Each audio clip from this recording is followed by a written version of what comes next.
আজি মানে গলিদাক হেৰুৱাটো এইটো পাৰ্চনেল নহয়, এইটো গোটেই অসমৰ লছ এটা। গতিকে জানো কাম কৰিব লাগিব, আৰম্ভ কৰিব লাগিব, কিন্তু ক'ৰবাত তাৰমানে সেই হয়তো আজি এসপ্তাহ হ'ব পাৰে, 10 দিন হ'ব পাৰে, এমাহ হ'ব, মই নাজানো, কিন্তু কৰিব লাগিব যদিও নহয়। আজি গলিদাৰ যেন ক'ৰবাত মই কথাটো ৰাখিব পৰা নাই। মই এভৰি টাইম মই কান্দো বা এভৰি টাইম মই কাম কৰিব যে এই সাহসকণ কৰিব পৰা নাই। প্ৰত্যেকবাৰ এইটোৱে ভাবি থাকোঁ যে নাই, গলিদাই এনেকৈ কৈছিলে পাৰিব লাগিব, কিন্তু মানে নাজানো এইটোৰ মানে জুবলিয়ে খুব ওচৰৰ পৰা পাইছে জুবিনক। মাতৃ আৰু ভগ্নীৰ বিয়োগে তেওঁক দহিছিল বহুদিন, নহয়? সেই বেদনা তেওঁ মানে বহুত দিনলৈ তেওঁ সেই অনুভৱ কৰি আছিলে। মাতৃ হেৰুৱাৰ বেদনাও তেওঁক যথেষ্ট সেয়া কৰিছিলে। মাকক বিৰাট বেছি চবেই ভাল পায়, আৰু গলিদাও বহুত ভাল পাইছিলে। আৰু গলিদা বেলেগ ধৰণৰ আছিলেতো বহুত। গলিদাৰ লাইফত বহুত দুখ পাইছে, মাকক হেৰুৱালে। মাইনাবাৰ লগতে গলিদাৰ বেষ্ট ফ্ৰেণ্ড জয়ন্ত পাত্ৰ, জয়ন্ত দা আছিলে। জয়ন্ত দাকো একেদিনাখনে হেৰুৱাইছে, একেলগে হেৰুৱাইছে। গতিকে মানে কিন্তু তাৰপিছতো গলিদা মানে সদায় সকলোৰে সাহস হৈয়ে থাকিলে, সদায় সাহস হৈ থাকিলে। গলিদাৰ কেতিয়াও মই ব্ৰেক ডাউন হোৱা দেখা নাই। কেতিয়াবা ইম'চনেলি কাৰোবাৰ আগত, মোৰ আগতে হওক বা বৌৰ আগতো ডেফিনেটলি বহুতবাৰ হয়তো, বা মোহন বাহঁতৰ আগত বহুত হাজাৰবাৰ হয়তো ব্ৰেক ডাউন হৈছে, যোনটো স্বাভাৱিক হয় মানে। কিন্তু কান্দা দেখিছা তুমি? কান্দাটো বহুতবাৰ পাইছোঁ, ইম'চনেলি কেতিয়াবা সেয়া হয়। আৰু কান্দাত দেখা বুলি ক'বলৈ গ'লে যদি মই শেহতীয়া কথা এটা আপোনাক এতিয়া কান্দাৰ কথা ক'ত মন পৰিছে, আমি বেংগলোৰ এখন অনুষ্ঠান, যোনটো মই আপোনাক কৈছিলোঁ যে সেই গানটো হঠাৎ যে বেলেগ গান এটা গাবলৈ গলিদাই মানে প্ৰায় মানে ফোন কৰি অফলেট মানে অকণমান দুখ কৰি থাকে।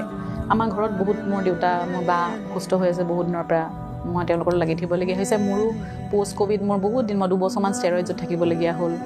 গলিদাই যোগাই থাকেই যদি তই ইমান শকত হৈছ, কিন্তু তথাপি সেইটোও চিন্তা কৰি থাকে, জানে যে মানে মোৰ ষ্টেৰইডৰ কাৰণে মোৰ সেয়া হয়, মোৰ অন এণ্ড অফ, মোৰ অকণ ইমিউনটো অলপ বেয়া হৈছে বুলি, গা বেয়া হ'লে গলিদাই খুব কনচাৰ্ণ। সেইটো মাজে মাজে খবৰ লৈ থাকে, ৰাতি 3টাত ফোন কৰে, ঐ তই ঠিকে আছ নে, গা বেয়া হৈছে নি তোৰ, এনেকৈ বুলি ক'লে মাজে মাজে তেনেকৈ কৰে। সেইদিনাখন বেংগলোৰ অনুষ্ঠানটোৰ পিছত গলিদা বহি আছে, হঠাৎ মোক এনেকৈ চাই পেলাই মোক কৈছে, তোৰ আজিকালি কিয় ইমান গা বেয়া হয়? সেই কথাটো কৈ পেলাই গলিদা ইমান দেৰি কান্দিলে। মই গলিদাক কৈছোঁ যে এই তই কিয় কান্দিছ? একো নহয়, তোৰ আজিকালি ইমান গা বেয়া হয়, তই চবকে চাই থাকিব লাগে। মোৰ লগত থাকোঁতেতো এনেকুৱা নাছিলে, তোকতো কেতিয়াও পৰি থকা দেখা নাই, তোৰ আগতে জ্বৰ হ'লেও তই পাত্তা নিদিয়, তোৰ আজিকালি কিয় ইমান গা বেয়া হয়? তাৰপিছত কৈছোঁ মোক যে তই গুচি আহ নহ'লে মোৰ লগত। মই গলিদাক মানে কথাটো পাতলাবলৈ মই এনেকৈও কৈছোঁ, মই কৈছোঁ তই চান্সতে মোক লগতে আকৌ একেলগে কৰাটো সেইটো কৰিছ। বহুত দেৰি কৈছে, হঠাৎ তাৰপিছত মোক সুধিছে তই মৰিবি নেকি এনেকৈ বুলি ক'লে। মই কৈছোঁ যে ইমান চিৰিয়াছ বেমাৰ নহয় নে মৰিবলৈ। মই তই কি মৰাৰ কথা কেলৈ কৈ থাকোঁ মোৰ, এনেকৈ বুলি ক'লোঁ। মই এতিয়া মোৰ নহয়। বহুত দেৰি কান্দিলে, গলিদাক বুজালোঁ। তাৰপিছত আমাৰ মানে সদায় এইটো থাকে যে গলিদা স্পেচিয়েলি চিজাৰ হোৱাৰ পিছত যদি লগত থাকোঁ, তেতিয়া আমি জানো যে গলিদা অকণ সোনকালে শুব পাৰিলে ভাল। তেতিয়া আমি ভাবিছোঁ কথা পাতি থাকিব, ৰিদীপ ইহঁতেও আছিলে, গোটেইখিনি আছিলে আমাৰ টিমটো, বাকী আৰু কোনোবা আছিলে, সামন্তক দাহঁতো আছিলে কোনোবা। তাৰপিছত চবেই আমি মানে ভাবিলোঁ যে, আৰু জুবিনাৰ কি হৈছে, মানুহখিনি যিমান দেৰিলৈ লগত থাকে নহয়, গলিদা শুব নিবিচাৰে। চ' আমি লাহে লাহে এটাকৈ আমি যদি নিজৰ মাজত সেইটো আমি আণ্ডাৰষ্টেণ্ডিংটো আছে, আমি এটাকৈ মই যাওঁ, মোৰ টোপনি ধৰিছে, মোৰ সেইটো বুলি কৈ পেলাই চব লাহে লাহে তেনেকৈ গুচি যাওঁ। তাৰপিছত সেইদিনা হঠাৎ মানে মই গলিদাক ক'লোঁ, মই এতিয়া কথা পাতি থাকিব, ইম'চনেলো হৈ আছে, আৰু গলিদাৰ কাৰণে ভাল নহয়, গলিদা শুব লাগে। গলিদাৰ মানে কি আৰু টাইমত পোৱাটো দৰকাৰী এটা মানে শ্বেডিউল, তাত যিহেতু মেডিচিন ল'ব লাগে। গলিদাক হঠাৎ মই ক'লোঁ, গলিদা মোক দৰৱ এটা খাবলৈ মন আছে, মই খাবলগীয়া আছে এনেকৈ বুলি ক'লোঁ। গলিদা হঠাৎ তোৰ গা বেয়া নহয়? তাৰপিছত মোক একদম ৰুমলৈকে আগবঢ়াই থৈ আহিছে, আকৌ মোক কৈছে তই ৰুমৰ পৰা ওলাও যদি তোক চাবি, কিন্তু তই এতিয়া পূৰা শু। গতিকে মানে সৰু কিছুমান বস্তু মানে সেইদিনাখন ধৰক ইমান কান্দিলে মোক লৈ, একো নাই, আগত কি দৰকাৰ আছিলে চাবলৈ গ'লে, যে ইমান ইম'চনেল হৈছে, মই ইমান বেছিও গা বেয়া নহয়, অন এণ্ড অফ মোৰ হৈ থাকে। এই তেনেকুৱা ধৰণৰ গলিদাৰ মাজে মাজে বহুত ব্ৰেকডাউন হৈছে, মানে হৈ থাকে অন। সেইবিলাক দেখিছা তুমি ওচৰৰ পৰা? সেইবিলাক বহুত দেখিছোঁ। এই কেৰেক্টাৰ, এই বিশালতা হয়তো আমি কোনো শিল্পী, হয় ভূপেন দাও আমাৰ আছিলে আমাৰ কাৰণে অন্যান্য ক্ষণজন্মা শিল্পী, কিন্তু জুবিনৰ প্ৰতি যি ধৰণৰ মানুহ ভাল পোৱা, সেইটো আমি হয়তো আমাৰ জীৱনকালত দেখা পোৱা নাই, দেখা নাপামো চাগে।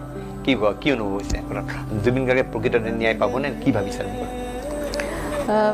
প্ৰথমতে মই যদি কিয় বুলি যদি ভাবে, মই এইটো কথাই ক'ব বিচাৰিম যে জুবিন দাৰ প্ৰত্যেকখন ঘৰৰে ল'ৰা আছিলে, কাৰোবাৰ দাদা, কাৰোবাৰ ল'ৰা, কাৰোবাৰ ভাইটি, যোনে যেনেকৈ যি ৰূপতে গলিদাক দেখিছে, প্ৰত্যেকখন এইটো এটা প্ৰত্যেকগৰাকী অসমত থকাই নহয়, জুবিন দাৰ গান যোনে শুনিছে, কাৰণ এনেকুৱা হয়তো কোনো ব্যক্তি নাই যোনে জুবিনদাৰ গান শুনাৰ পিছত জুবিনদাৰ মানে আৰ্টটোৰ প্ৰেমত হয়তো পৰা নাই ব্যক্তিজনৰ প্ৰেমত নপৰিলেও তেখেতৰ কলাৰ প্ৰেমত কিন্তু 100% পৰিছে চ' সেই এটা বেলেগ ধৰণৰ আৱেগ এটা বেলেগ ধৰণৰ মৰম বহুতে হয়তো কেতিয়াও লগো পোৱা নাই কিন্তু তেখেতৰ গীতৰ মাজেৰেই তেখেতসকলে বহুতে ইনস্পিৰেশ্যন পাইছে জীয়াবলৈ হয়তো শক্তি পাইছে গতিকে গলিদাৰ মানে কিমান কম আৰু মানে কৈ পেলাই আপুনি যদি আমি ভাষাৰে আচলতে বুজাব নোৱাৰোঁ যে গলিদা আচলতে কি হয় প্ৰত্যেক অসমীয়াৰ বাবে বা প্ৰত্যেকজন ব্যক্তিৰ বাবে অনুৰাগীৰ বাবে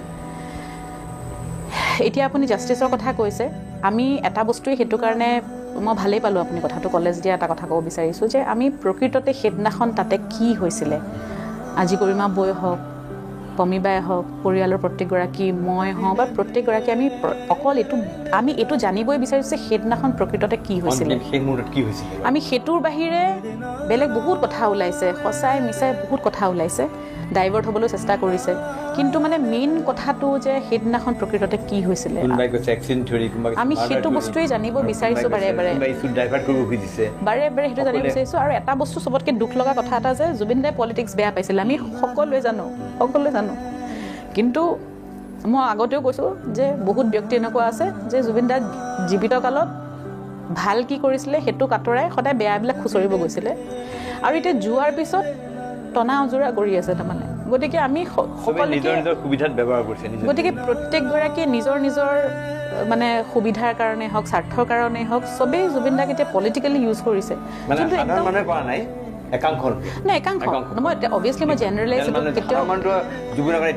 পগলা হৈ আছে কিন্তু একাংশই মানে আপোনাৰ ধৰক সেইটো বস্তু পলিটিকেলাইজ কৰি দিছে আৰু যোনটো বস্তু জুবিন দাই বেয়া পাইছিলে পলিটিক্স চ' সেইটো বস্তুৱে আমি নহ'বলৈ বাৰে বাৰে অনুৰোধ জনাই আছোঁ আমি বাৰে বাৰে একেটা কথাই কৈ আছোঁ কিন্তু আমি ন্যায় ব্যৱস্থাৰ ওপৰত আমাৰ বিশ্বাসটো আছে জনাইছোঁ যে সেইদিনাখন প্ৰকৃততে কি হৈছিলে আমি প্ৰকৃততে এদিন যদি 1 মিনিটৰ বাবেও যদি জুবিনদাৰ অনুৰাগী হৈছে বা 1 মিনিটৰ বাবে জুবিনদাৰ গীতে যদি আপোনাক চুইছে বা জুবিনদাৰ কলাই যদি চুইছে জুবিনদাক লৈ প্লিজ পলিটিক্স নকৰিব সুধিব খুজিছোঁ যে জুবিনদাৰক কেতিয়াবা বিষণ্ণ অৱস্থাত পাইছিল নেকি বা বিষণ্ণ দেখা গৈছিল নেকি কোনোবাই এনেকুৱা কথা ক'ব গৈছে যে শেষৰ পৰা তেওঁ হতাশ হৈছিলে হতাশাত ভুগিছিলে এনেকুৱা কথা কিছুমান বাপু হৰাইছে কি ক'ব জুবিনদাৰ ইমান এটা শক্তিশালী ব্যক্তিত্ব জুবিন দাই আনক ডিপ্ৰেশ্যনৰ পৰা উলিয়াব পাৰে সিমানখিনি ক্ষমতা তেখেতৰ আছে তেখেত কেতিয়াও ডিপ্ৰেশ্যনত যাব নোৱাৰে এইটো মানে যোনেই নকওক কিয় আমি কেতিয়াও মানি নলওঁ কাৰণ জুবিনদাৰ মানে ডিপ্ৰেশ্যনত মই ভাবোঁ যে এনেকুৱা মানুহ ডিপ্ৰেশ্যনত যায় যিসকলে হয়তো